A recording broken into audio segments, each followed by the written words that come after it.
नमस्ते प्रणाम रउरा सबके बीच बेटा विवाह गीत लेके आगुल बनी। अच्छा लगी तो लाइक कमेंट शेयर करम जा और कमेंट बॉक्स में बताइम जा कि गीत रउरा लोग इनके कैसा लागल है। पर्वते ऊपरवा बाबा मालिया के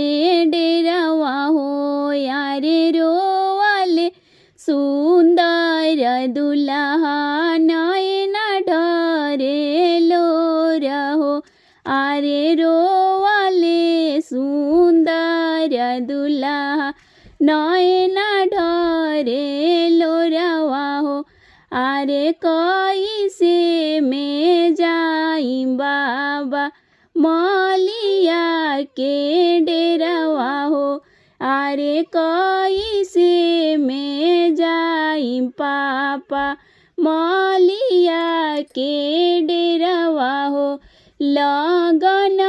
के मातल दुल्हा घोड़ा हो ना रउंदे हो यारे पापा जी के चरनिया धइले रोवे अछोधार हो यारे पापा जी के चरनिया धइले रोवे अछोधार हो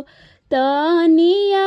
सया हो पापा घोड़ा दौ उरावा हो यारे हमहू त जाइम पापा मलिया के डेरवा हो यारे हमहू त जाइम पापा मलिया के डेरवा हो तनिया सया हो चाचा घोड़ा दौ उड़ावा हो यारे हमहू त जाइम चाचा मलिया के डेरवा हो यारे हमहू त जाइम चाचा मलिया के डेरवा हो तनिया सया हो भैया घोड़ा दौ उड़ावा हो यारे हमहू त जाइम भैया मलिया के डेरवा हो यारे हमहू त जाइम भैया मलिया के डेरवा हो एतना बचन पापा सुनहु न अपवले हो आरे कसिली हले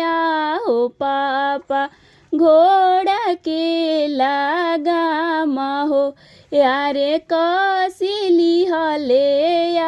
हो चाचा घोड़ा के लगाम हो